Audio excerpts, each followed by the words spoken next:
Freedom ನ್ಯೂಸ್ಗೆ ಸ್ವಾಗತ. ನಾನು ಚೇತನ್ ನಾಯಕ್. ಮುಸ್ಲಿಂ ಸಮುದಾಯದಿಂದ ನಿಖಿಲ್ ಕುಮಾರಸ್ವಾಮಿಗೆ ಸೋಲಾಯ್ತಾ ಅಂತಕ್ಕಂಥ ಪ್ರಶ್ನೆ ಮೂಡಿ ಬರ್ತಾ ಇದೆ.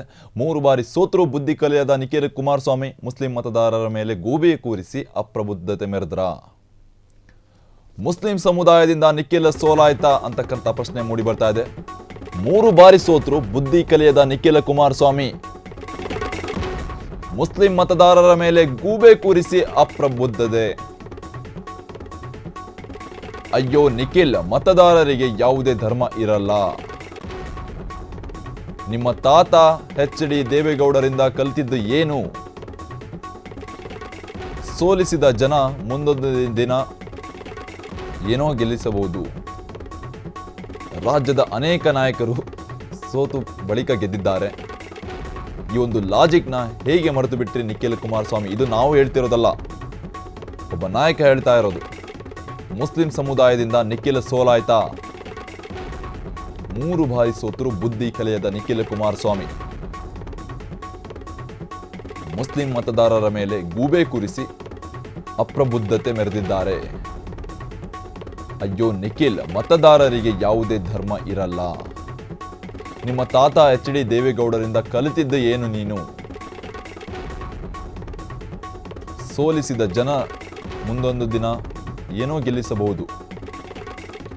ರಾಜ್ಯದ ಅನೇಕ ನಾಯಕರು ಸೋತು ಬಳಿಕ ಗೆದ್ದಿದ್ದಾರೆ. ಈ ಒಂದು ಲಾಜಿಕ್ನ ಹೇಗೆ ಮರೆತು ಬಿಟ್ರಿ ನಿಖಿಲ್ ಕುಮಾರಸ್ವಾಮಿ? ಇದನ್ನು ನಾವು ಹೇಳ್ತಾ ಇರೋದಲ್ಲ, ಒಬ್ಬ ನಾಯಕ ಹೇಳ್ತಾ ಇರೋದು, ಪ್ರಶ್ನಿಸ್ತಾ ಇರೋದು ನಿಖಿಲ್ ಕುಮಾರಸ್ವಾಮಿ ಅವರಿಗೆ. ಮುಸ್ಲಿಂ ಸಮುದಾಯದಿಂದ ನಿಖಿಲ್ ಕುಮಾರಸ್ವಾಮಿ ಸೋತು ಬಿಟ್ರ? 3 ಬಾರಿ ಸೋತರು ಬುದ್ಧಿ ಕಲಿಯದ ನಿಖಿಲ್ ಕುಮಾರಸ್ವಾಮಿ ಮುಸ್ಲಿಂ ಮತದಾರರ ಮೇಲೆ ಗೂಬೆ ಕೂರಿಸಿ ಅಪ್ರಬುದ್ಧತೆ. ಅಯ್ಯೋ ನಿಖಿಲ್ ಕುಮಾರಸ್ವಾಮಿ, ಮತದಾರರಿಗೆ ಯಾವುದೇ ಧರ್ಮ ಇರಲ್ಲ. ನಿಮ್ಮ ತಾತ HD ದೇವೇಗೌಡರಿಂದ ಕಲಿತಿದ್ದು ಏನು ನೀನು? ಸೋಲಿಸಿದ ಜನ ಮುಂದೊಂದು ದಿನ ಏನೋ ಗೆಲ್ಲಿಸಬಹುದು. ರಾಜ್ಯದ ಅನೇಕ ನಾಯಕರು ಸೋತು ಬಳಿಕ ಗೆದ್ದಿದ್ದಾರೆ. ಈ ಒಂದು ಲಾಜಿಕ್ನ ಹೇಗೆ ಮರೆತು ಬಿಟ್ರಿ ನಿಖಿಲ್ ಕುಮಾರಸ್ವಾಮಿ?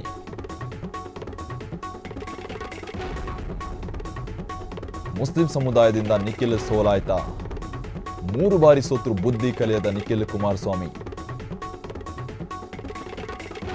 ಮುಸ್ಲಿಂ ಮತದಾರರ ಮೇಲೆ ಗೂಬೆ ಕೂರಿಸಿ ಅಪ್ರಬುದ್ಧತೆ ಮೆರೆದಿದ್ದಾರ ನಿಖಿಲ್ ಕುಮಾರಸ್ವಾಮಿ. ಅಯ್ಯೋ ನಿಖಿಲ್, ಮತದಾರರಿಗೆ ಯಾವುದೇ ಧರ್ಮ ಇರಲ್ಲ ಅಂತ ಆ ನಾಯಕ ತಿಳಿ ಹೇಳ್ತಾ ಇರ್ತಕ್ಕಂಥದ್ದು ನಿಖಿಲ್ ಕುಮಾರಸ್ವಾಮಿ ಅವರಿಗೆ.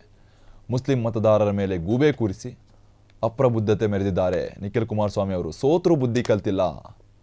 ನಿಮ್ಮ ತಾತ HD ದೇವೇಗೌಡರಿಂದ ನೀನು ಕಲ್ತಿದ್ದೇನು? ಇದೇನಾ ನೀನು ಕಲ್ತಿದ್ದು? ಸೋತರು ಬುದ್ಧಿ ಬಂದಿಲ್ವಲ್ಲ 2 ಬಾರಿ, ಮತ್ತು 3ನೇ ಬಾರಿನೂ ಸೋತಿದೆಯಾ ಅಂತ ಆ ನಾಯಕ ಹೇಳ್ತಾ ಇರ್ತಕ್ಕಂಥದ್ದು ಬುದ್ಧಿ. ರಾಜ್ಯದ ಅನೇಕ ನಾಯಕರು ಸೋತು ಬಳಿಕ ಗೆದ್ದಿದ್ದಾರೆ, ಆದರೆ ನೀನು ಗೆದ್ದಿಲ್ವಲ್ಲ, ಸೋತು ಮತ್ತೆ ಮಂಕಾಗಿದ್ಯಾ ಅಂತ.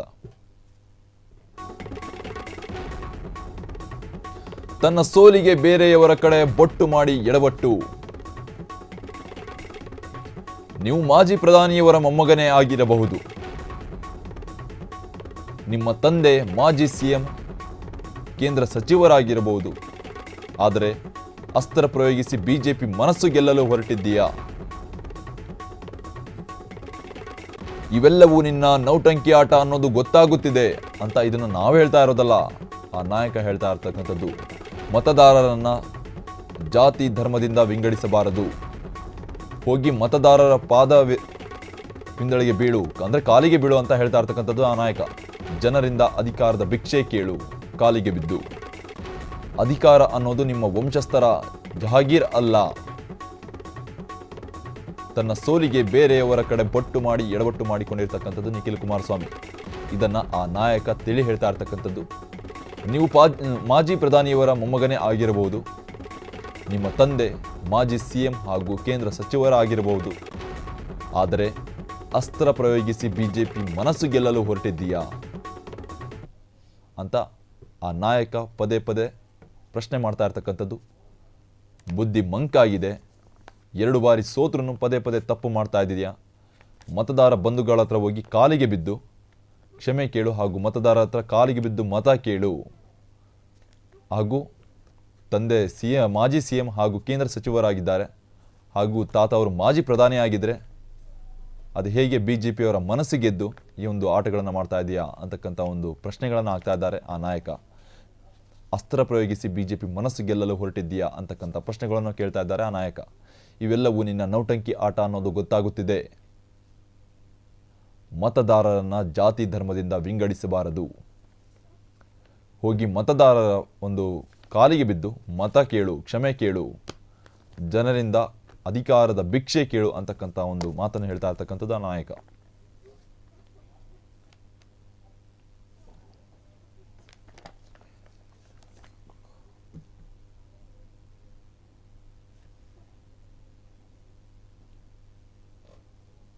ನಿಮ್ಮ ತಂದೆ ಮಾಜಿ CM, ಕೇಂದ್ರ ಸಚಿವರಾಗಿರ್ಬೋದು.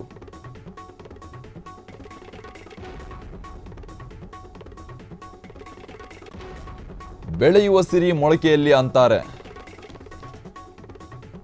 ಆದರೆ ನಿನ್ನ ಬುದ್ಧಿ ಈಗಲೇ ತೋರಿಸಿಬಿಟ್ಟೆ ಅಲ್ವಾ? ಪಕ್ಷದಲ್ಲಿ 64 ವರ್ಷದವರು ಇದ್ದಾರೆ. ಅವರನ್ನ ಕರೆಸಿ ಮಾತನಾಡಿಸು, ಅವರಿಂದ ಸಲಹೆ ಪಡಿ. ಅವರು ತೋರಿದ ದಾರಿಯಲ್ಲಿ ಒಮ್ಮೆ ನಡಿ ಅಂತ ನಿಖಿಲ್ಗೆ ತಿಳಿ ಬುದ್ಧಿಯನ್ನು ಹೇಳ್ತಾ ಇರ್ತಕ್ಕಂಥದ್ದು.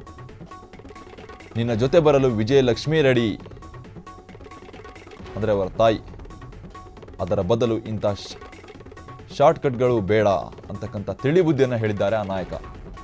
ಹೆಂಗೋ ಸೋತಿದ್ದೀಯಾ, ಸೈಲೆಂಟ್ ಆಗಿರು. ದೇವರ ಮೇಲೆ ಭಾರ ಹಾಕಿ ಜವಾಬ್ದಾರಿ ಹೊರು. ಕೇರಳದಲ್ಲಿ ನಿಂಬೆಹಣ್ಣು ಮಂತ್ರ ಪ್ರಯೋಗಿಸಿದರೆ ಸಿಗಲ್ಲ ಲಾಭ ಅಂತಕ್ಕಂಥ ಮಾತನ್ನ ಹೇಳಿದ್ದಾರೆ ಆ ನಾಯಕ. ಬೆಳೆಯುವ ಸಿರಿ ಮೊಳಕೆಯಲ್ಲಿ ಅಂತಾರೆ. ಆದರೆ ಇವಾಗಲೇ ಆಲ್ರೆಡಿ ಸೋತಿದ್ಯಾ, ಸುಮ್ಮನೆ ಸೈಲೆಂಟ್ ಆಗಿ ಇರು. ಅವರನ್ನು ಕರೆಸಿ ಮಾತನಾಡಿಸು, ಅವರಿಂದ ಸಲಹೆ ಪಡಿ. ಸಾಕಷ್ಟು ಹಿರಿಯ ವ್ಯಕ್ತಿಗಳಿದ್ದಾರೆ, ಅವರಿಂದ ಸಲಹೆಗಳನ್ನು ಪಡಿ. ಅವರು ತೋರಿದ ದಾರಿಯಲ್ಲಿ ಒಮ್ಮೆ ನಡಿ. ನಿನ್ನ ಜೊತೆ ಬರಲು ವಿಜಯಲಕ್ಷ್ಮಿ ಕೂಡ ರೆಡಿದ್ದಾರೆ. ಅದನ್ನು ಬಿಟ್ಟು ಅದರ ಬದಲು ಇಂಥ ಶಾರ್ಟ್ಕಟ್ ದಾರಿಗಳನ್ನು ಹಿಡಬೇಡ ಅಂತ ಹೇಳ್ತಾ ಇರ್ತಕ್ಕಂಥದ್ದು. ನಿಖಿಲ್ ಕುಮಾರಸ್ವಾಮಿಗೆ CM ಇಬ್ರಾಹಿಂ ತಿರುಗೇಟು ನೀಡಿರ್ತಕ್ಕಂಥದ್ದು ಈ ಎಲ್ಲ ಒಂದು ಹೇಳಿಕೆಗಳ ಮೂಲಕ. ಅಪ್ಪ ನಿಖಿಲ್, ಅಲ್ಪಸಂಖ್ಯಾತರು ಎಷ್ಟಿದ್ದಾರಪ್ಪ ಅಂತ ಒಂದು ಟೀಕೆ ಕೂಡ ಮಾಡಿದ್ದಾರೆ. ರಾಮನಗರದಲ್ಲಿ ನಿಮ್ಮ ಅಜ್ಜ ದೇವೇಗೌಡರನ್ನ ಗೆಲ್ಲಿಸಿದ್ದೇ ಮುಸ್ಲಿಮರು. ಅವರು ಪ್ರಧಾನಿಯಾಗುವ ವಿಚಾರದಲ್ಲೂ ಮುಸ್ಲಿಮರ ಕೊಡುಗೆ ಇದೆ. ಬೆಳೆಯೋ ಹುಡುಗ ನೀನು, ನಿನ್ನ ಕಂಡ್ರೆ ಅಯ್ಯೋ ಅನ್ಸುತ್ತೆ. ನಿಖಿಲ್ ಕುಮಾರಸ್ವಾಮಿಗೆ ಈ ರೀತಿಯಾದ ಒಂದು ಹೇಳಿಕೆಗಳ ಮೂಲಕ CM ಇಬ್ರಾಹಿಂ ತಿರುಗೇಟು ನೀಡಿರ್ತಕ್ಕಂಥದ್ದು. ಅಪ್ಪ ನಿಖಿಲ್, ಅಲ್ಪಸಂಖ್ಯಾತರು ಎಷ್ಟಿದ್ದಾರಪ್ಪ ಅಂತಕ್ಕಂಥ ಪ್ರಶ್ನೆ ಕೂಡ ಮಾಡಿದ್ದಾರೆ. ರಾಮನಗರದಲ್ಲಿ ನಿಮ್ಮ ಅಜ್ಜ ದೇವೇಗೌಡರನ್ನ ಗೆಲ್ಲಿಸಿದ್ದೇ ಮುಸ್ಲಿಮರು. ಅವರು ಪ್ರಧಾನಿಯಾಗುವ ವಿಚಾರದಲ್ಲೂ ಮುಸ್ಲಿಮರ ಕೊಡುಗೆ ಇದೆ. ಬೆಳೆಯೋ ಹುಡುಗ ನೀನು, ನಿನ್ನ ಕಂಡ್ರೆ ಅಯ್ಯೋ ಅನ್ಸುತ್ತೆ. ನಿಖಿಲ್ ಕುಮಾರಸ್ವಾಮಿಗೆ CM ಇಬ್ರಾಹಿಂ ತಿರುಗೇಟು ನೀಡಿದ್ದಾರೆ. ಅಪ್ಪ ನಿಖಿಲ್, ಅಲ್ಪಸಂಖ್ಯಾತರು ಎಷ್ಟಿದ್ದಾರಪ್ಪ? ರಾಮನಗರದಲ್ಲಿ ನಿಮ್ಮ ಅಜ್ಜ ದೇವೇಗೌಡರನ್ನ ಗೆಲ್ಲಿಸಿದ್ದೇ ಮುಸ್ಲಿಮರು ಅಂತಕ್ಕಂಥ ಮಾತಿನ ಮೂಲಕ ತಿರುಗೇಟು ನೀಡಿರ್ತಕ್ಕಂಥದ್ದು CM ಇಬ್ರಾಹಿಂ ಅವರು. ಬೆಳೆಯೋ ಹುಡುಗ ನೀನು, ನಿನ್ನನ್ನು ಕಂಡ್ರೆ ಅಯ್ಯೋ ಅನ್ಸುತ್ತೆ. ನಿಖಿಲ್ ಕುಮಾರಸ್ವಾಮಿಗೆ CM ಇಬ್ರಾಹಿಂ ತಿರುಗೇಟು ನೀಡಿದ್ದಾರೆ ಈ ಹೇಳಿಕೆಗಳ ಮೂಲಕ. ನೀನು ಇನ್ನು ಬೆಳೆಯೋ ಹುಡುಗ, ನಿನ್ನನ್ನು ನೋಡಿದರೆ ಅಯ್ಯೋ ಅನಿಸುತ್ತೆ. ನಿಮ್ಮ ತಾತ ಅವರು ಮಾಜಿ ಪ್ರಧಾನಿ ಆಗಲು ಮುಸ್ಲಿಮರ ಒಂದು ಕೈ ಕಾರಣ ಇದೆ. ಬೆಳೆಯೋ ಹುಡುಗ ನೀನು, ನಿನ್ನನ್ನು ಕಂಡ್ರೆ ಅಯ್ಯೋ ಅನಿಸುತ್ತೆ. ನಿಖಿಲ್ ಕುಮಾರಸ್ವಾಮಿಗೆ ಈ ರೀತಿಯಾದ ಒಂದು ಹೇಳಿಕೆಗಳ ಮೂಲಕ CM ಇಬ್ರಾಹಿಂ ತಿರುಗೇಟು ನೀಡಿರ್ತಕ್ಕಂಥದ್ದು. ಅಲ್ಪಸಂಖ್ಯಾತರು ಎಷ್ಟಿದ್ದಾರಪ್ಪ? ರಾಮನಗರದಲ್ಲಿ ನಿಮ್ಮ ಅಜ್ಜ ದೇವೇಗೌಡರನ್ನು ಗೆಲ್ಲಿಸಿದ್ದೇ ಮುಸ್ಲಿಮರು. ಅಷ್ಟೇ ಅಲ್ಲ, ಅವರು ಪ್ರಧಾನಿ ಆಗೋ ವಿಚಾರದಲ್ಲೂ ಮುಸ್ಲಿಮರ ಕೊಡುಗೆ ಇದೆ ಅಂತಕ್ಕಂಥ ಹೇಳಿಕೆ ನೀಡಿದ್ದಾರೆ CM ಇಬ್ರಾಹಿಂ ಅವರು. ಅಲ್ಪಸಂಖ್ಯಾತರು ಎಷ್ಟಿದ್ದಾರೆ? ರಾಮನಗರದಲ್ಲಿ ನಿಮ್ಮ ಅಜ್ಜ ದೇವೇಗೌಡರನ್ನು ಗೆಲ್ಲಿಸಿದ್ದೇ ಮುಸ್ಲಿಮರು. ಅವರು ಪ್ರಧಾನಿಯಾಗೋ ವಿಚಾರದಲ್ಲೂ ಕೂಡ ಮುಸ್ಲಿಮರ ಕೈ ಇದೆ. ಅವರೇ ನಿನಗೆ ಒಂದು ಹೆಲ್ಪ್ ಮಾಡಿದ್ದು. ಬೆಳೆಯೋ ಹುಡುಗ ನೀನು, ನಿನ್ನ ಕಂಡ್ರೆ ಅಯ್ಯೋ ಅನಿಸುತ್ತೆ ಅಂತ ಒಂದು ಹೇಳಿಕೆ